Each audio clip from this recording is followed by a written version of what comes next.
Malapit na ang eleksyon, ka-coffee, 2025 eh. So ilang buwan na lang yan eh. Kaya nagsisimula na magbuo-buo ng mga partido at alyansa. Ito ang malinaw. Ang partido ni Sara Duterte, itong hugpong ng pagbabago ba? O pinalitan na rin nila yung pangalan gaya ng PDP, no? Laglag na yan, ka-coffee, sa partido ni PBBM. Hindi na po nila kinoconsider yan. O wala man ng finality pa, walang official statement, hindi kinoconsider. Pero nag-announce na po itong uh, mga opisyal po ng Partido Federal ng Pilipinas na they are not in coordination with the party of Vice President Sara Duterte, itong hugpong. O yan, laglag na. Tama lang? Ako, tama lang. Okay yan, ka-coffee. Mahirap pag-alaga ng sasaksak din sa'yo dyan sa partido. No? So okay ito, best decision ito na ginawa ng Partido Federal ng Pilipinas. Wag na, napakaraming alyansa dyan na pwedeng buuhin eh.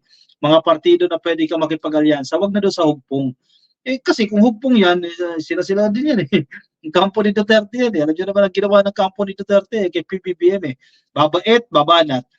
Pag ginantihan, babait kaunti, babanat. Babait, babanat, babait, babanat. Yan ay pattern yung kanilang strategy. Diba? Hindi mo na mabasa. Ano ka ba talaga? Kakampi ka o kalaban? In short, daming ahas dyan. Kaya okay lang yan. Nasa GMA News Online, Marcos's Partido Federal in talks with 3 parties ahead of election 2025. Malapit na kasi ka-coffee. Ilang buwan na lang yan. Ito solid, Partido Federal. Walang siraan, walang lokohan, walang plastikan dyan. May ilang kumalas dyan na mga miyembro nang nagsisimula pa lang. No? Pero ngayon, medyo solid itong Partido Federal.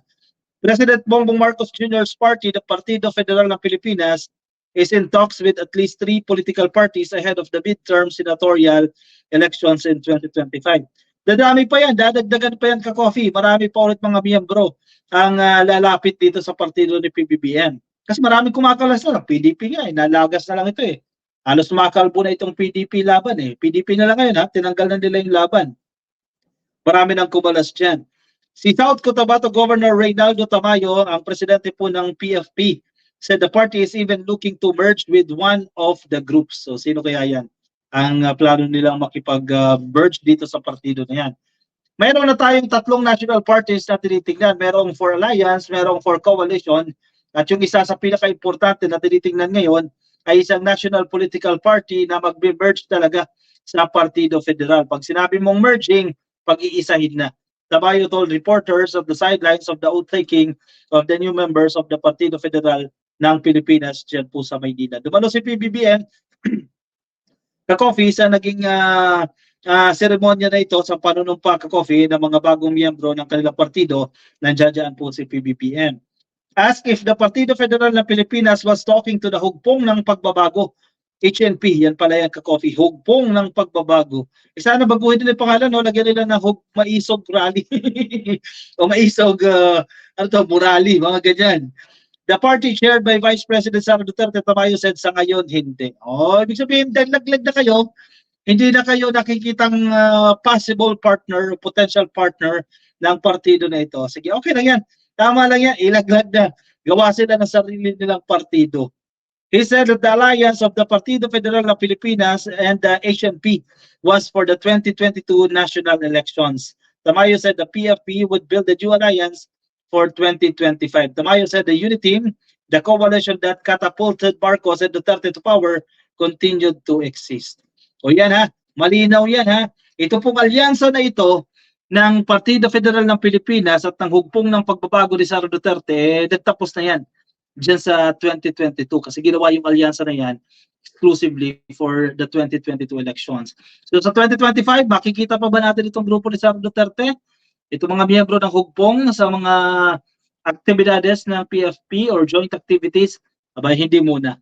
Hindi na po nila yan kino-consider pa. Ibang partido ka-coffee.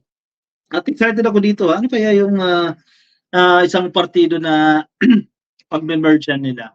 Feeling ko nationalista. Tingin nyo, may alam na ba kayo dyan? Pero parang may nabasa kong balita. Teka, check ko lang ha. Anong mga partido to? National Party? Parang nationalista ang malapit dyan. Baka may idea na kayo. Nahanap ko lang ha. Check lang. Google ko lang.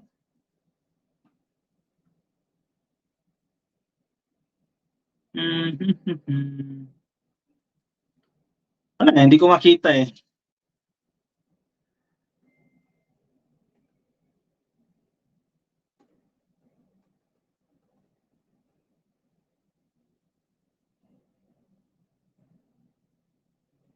Teka, ito yan, nakita ko na. Sa Philippine News Agency. Stop share ko lang ito kay Coffee.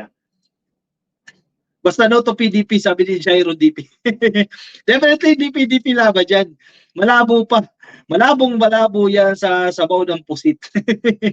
Yung PDP laban. Yung number one ano nila yan eh. Miyembro ng opposition ng PDP laban. Hindi talaga sila papasok dyan.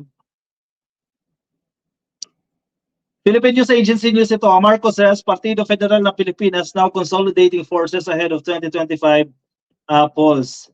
Si PBBM, his political party, the Partido Federal ng Pilipinas, is starting to consolidate forces in preparation for the 2025 midterm elections.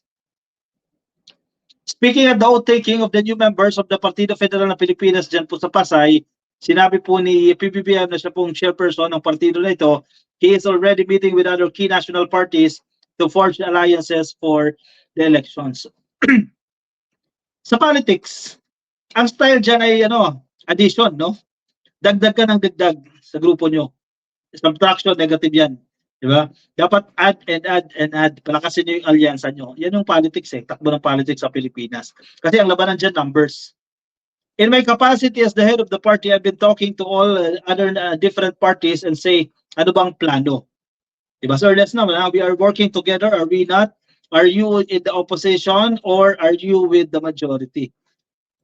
Marcos, currently the PFP chair, said he wants PFP to prepare as early as now to allow them to properly plan their steps from the filing of candidacy in October up to the elections, official election season next year. Malapit na. Ngayon po ay Mayo. May, June, July, August, September, October. 5 buwan na lang ka-coffee, filing na ng COC.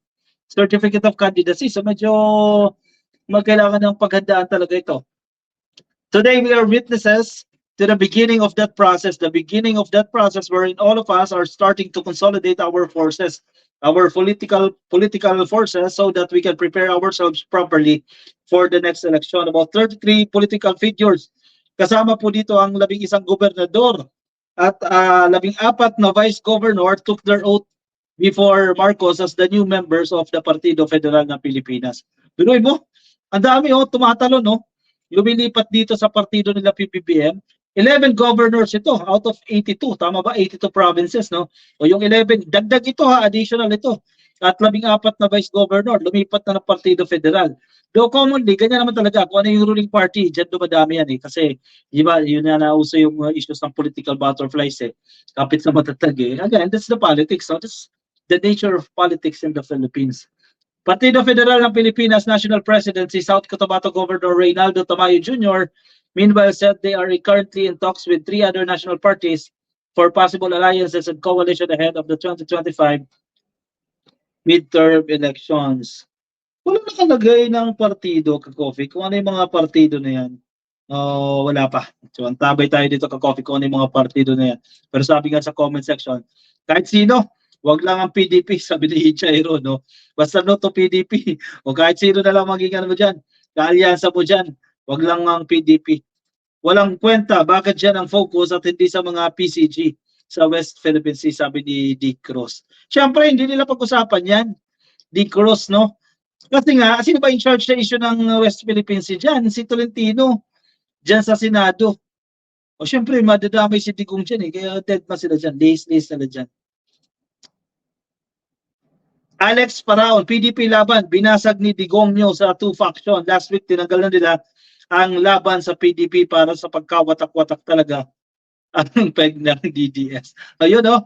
Tama. Ay, hati-hati sila. Mismo, yung partido nila, ayan eh, nagagalit tuloy si Coco Pimentel sa ginawa nila dyan. Ayan, hatak-hatak. Ang style nila, politics yan, nagdi-divide kayo dyan, kailangan addition kayo dyan. Ka-coffee, lakas CMD ni Romualdez, sabi ni Elda de Lava. Oh, pwede. O ano, lakas CMD. Feeling ko, o ano, tama, lakas CMD. Matapang na si Bato, papasukin na ICC para babahag buntot niya. Hindi eh.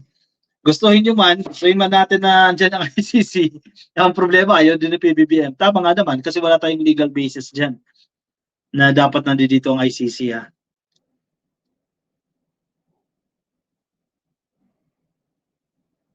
Vince Lacaba, Tolentino, wag niyong iboto yan. Pro-China yan. Traitor din yan sa bansa. Yan, kakampi ni Digong din yan. Wala kayong kwenta mga senador. Dapat ngayon, dapat buwagin na kayo. Sayang yung pera ng taong bayan, sabi ni Wilfredo Marshall Jr. GMA din sa lakas CMD. Anong ibig sabihin ng GMA? Feeling ko lakas CMD nga. Oo nga, no? Lakas CMD. Ni Marcos. Ni Romualdez pala. Lina pa, guys. Shoutout po sa inyo. Beth M, sa speech ni PBBM, nabanggit niya ang lakas CMD. Bumalik na lang sana ng ICC, sabi ni Sandra Valdez. Ang problema hindi. PBBM loyalist, oy, Bato, sit Bato, stay Bato, good boy Bato. Kinakungasa si Bato, PBBM loyalist. Pero wala siya sasantuhin ha, tandaan niyo na wala siya sasantuhin. Kahit ang presidente ng Amerika. Ang comment natin dyan, di ba? Anyway, sige kayo mga nasa Facebook dyan, baka di pa kayo nakapalo sa ating Facebook page, pasuyin na lang po ha, paklik lang po ng follow sa Facebook. Click lang po yung follow or like sa Facebook at kung nasa YouTube po kayo, ay click nyo lang po ang subscribe at i-like na po ito. Sa mga kakapasok lang, attendance check tayo ka coffee, i-like lang po yung video na yan. Kuha na ng kape, move on tayo sa ating next topic.